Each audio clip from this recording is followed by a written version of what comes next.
তো hello guys, কেমন আছো? আশা করি খুব ভালো আছো, সুস্থ আছো। গাইস দেখো, আমি বানাবো কাঁঠালের বড়া। এই যে দেখো, কালকে আমার হাজবেন্ড কাঁঠাল নিয়ে আসছিল আর আমি কাঁঠালটাকে রস বানিয়ে রাখলাম। তো একটা এখন বেটার বানিয়ে নিব, আমি বানাবো কাঁঠালের বড়া।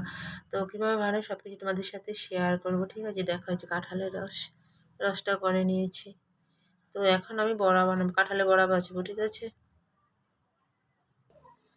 তো এদিকে দেখো, কড়াইটা বসিয়ে দিয়েছি আর তেলটাও দিয়ে দিয়েছি। এদিকে তেলটা গরম হয়ে যাচ্ছে আর এদিকে দেখো, এই যে দেখো, আমি কাঁঠাল, ময়দা, চিনি সব কিছু দিয়ে, কাঁঠালের রসটা দিয়ে আর ময়দা চিনি সব কিছু দিয়ে একটা ব্যাটার বানিয়ে নিয়েছি। এই যে দেখো, তো এখন আমি ছোট ছোট করে বড়াগুলো ভাজবো। আর তেলটাকে ভালো করে না গরম করে নিতে হবে। আর ব্যাটারটা ভালো করে বানাতে হবে। তো ব্যাটারটা যদি ভালো না হয় তো বড়াগুলি ভালো হবে না। আর এই সিজনে সবার ঘরেই মোটামুটি হয়। আর আমি বলছি কাঁঠাল আনতে, এত বড় কাঁঠাল নিয়ে আসছে আমার হাজবেন্ড, কি বলবো আর। তো এত কাঁঠাল তো এইভাবে খাওয়া যাবে না, তো ভাবলাম বড়া বানিয়ে আমার ছেলেকে দিই, তার জন্য। তো একটু চেক করে দেখবো তেলটা গরম হয়েছে কিনা।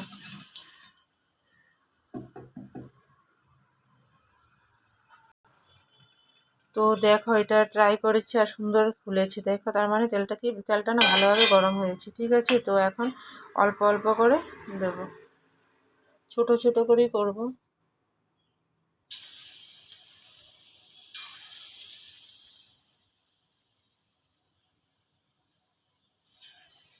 তো আমার ছেলেই বলছিল, মা তো কাঁঠালের রস দিয়ে বড়া বানাও, তার জন্যই আর বানানোটা।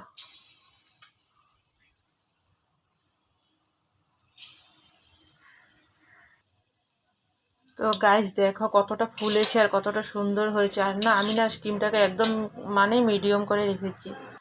আর গাইস তোমরাই বলো, দেখো কতটা ইয়েম্মি হয়েছে, দেখো কত সুন্দরভাবে ফুলেছে বড়াগুলি।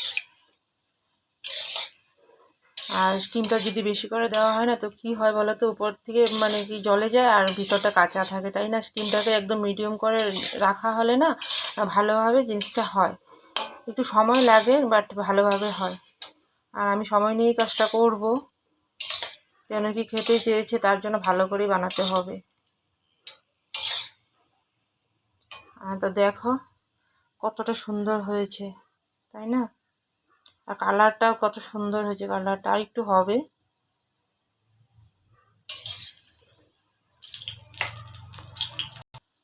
তো গাইস ফাইনালি আমার বড়াগুলো হয়ে গিয়েছে, এখন আমি তুলে নেব। নিয়ে বাকিগুলিকেও ভেজে নেব। আর খুব সুন্দর হয়েছে, আমি বলছি, দেখতেও সুন্দর লাগছে আর খেতেও দারুণ টেস্ট হবে। যে দেখো কতটা সুন্দর হয়েছে। তো এখন বাকিগুলিকেও একই প্রসেস করব, ছোট ছোট করে দেবো, বেশি বড় বড় করে দিলে না ভালো হয় না।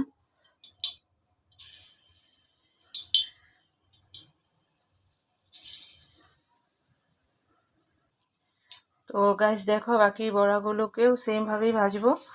তো দেখো দিয়ে দিয়েছি। তো গাইস দেখো, বাকি বড়াগুলোকে এইভাবে ভাজছি। দেখো গাইস, এই বড়াগুলোরও কালার আস্তে আস্তে কালারগুলো চলে আসছে। তো এইভাবে বড়াগুলিকে ভেজে নেব, ঠিক আছে? তো দেখো তোমরা, এই বড়াগুলো হয়ে গিয়েছে, তুলে নেব। তো এখন আমি সার্ভ করে নেব। তো ফাইনালি গাইস দেখো, কাঁঠালের বড়াটা একেবারে কমপ্লিট। আর আজকের মতো এখানেই শেষ। তোমরা খুব ভালো থেকো, সুস্থ থেকো। নেক্সট ব্লগে নেক্সট আরেকটা ভিডিও নিয়ে আসার চেষ্টা করব। আজকের জন্য এখানেই শেষ। Tata, bye bye, love you all.